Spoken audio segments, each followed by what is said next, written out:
Good evening. There's an ancient Chinese saying that says, the strongest steel is forged in the hottest fires.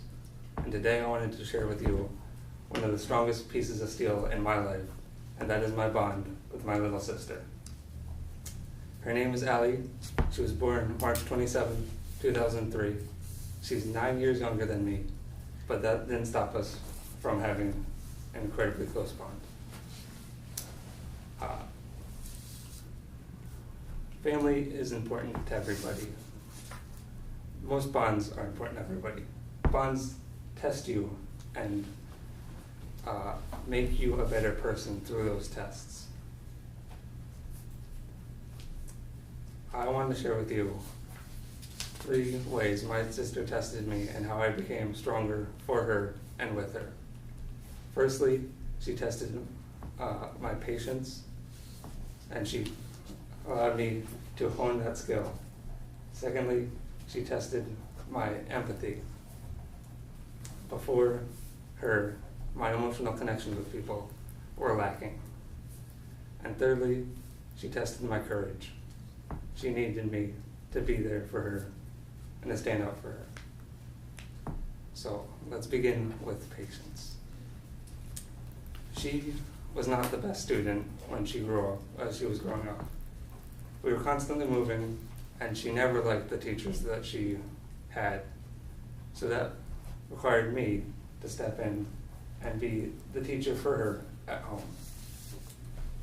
I had to sit there after doing my schoolwork and after doing my homework, and I had to make sure that she understood what she was doing in class. And this wasn't easy, because she preferred to sit there, watch TV, Adventure Time, and when she was young, Go. And if she wasn't doing that, she was slowly eating her food as slow as you possibly could. She loved ramen, and normally that would take 10 minutes, 15 minutes to eat, but she managed to drag it out to an hour.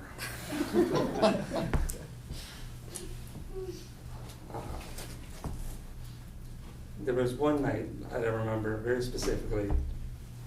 I don't remember the date, I just know that for some reason, she just wasn't understanding some mathematical concept. I believe it was fractions.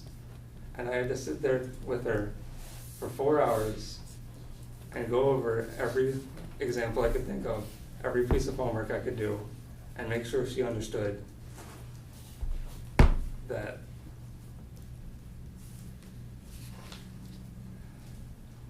after that, she tested my empathy.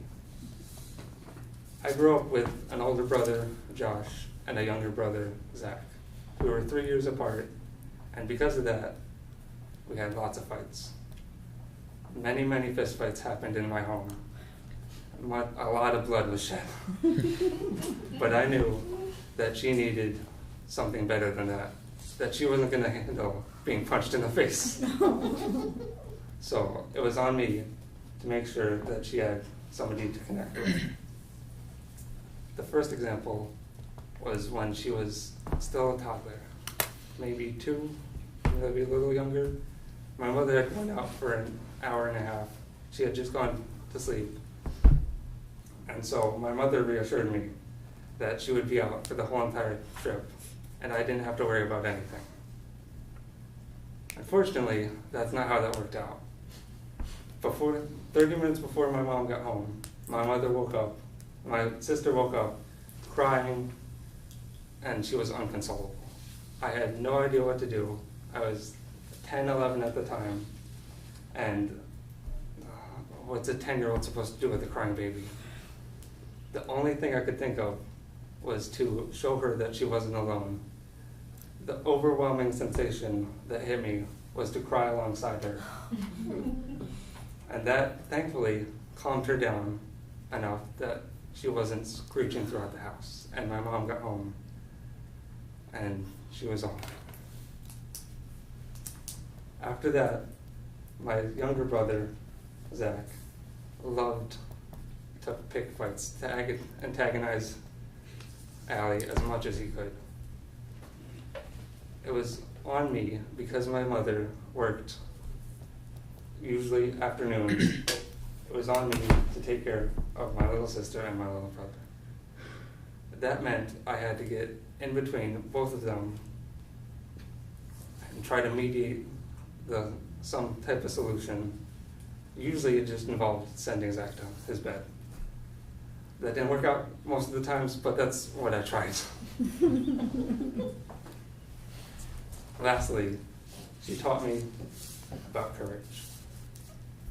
She tested my courage because I knew she needed somebody to look after her, have somebody to look up to.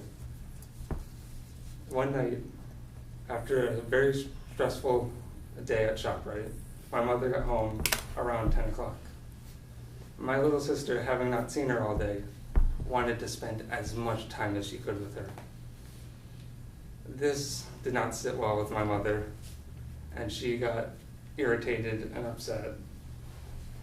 And I had to step up and confront my mother and show her that what she was doing was wrong.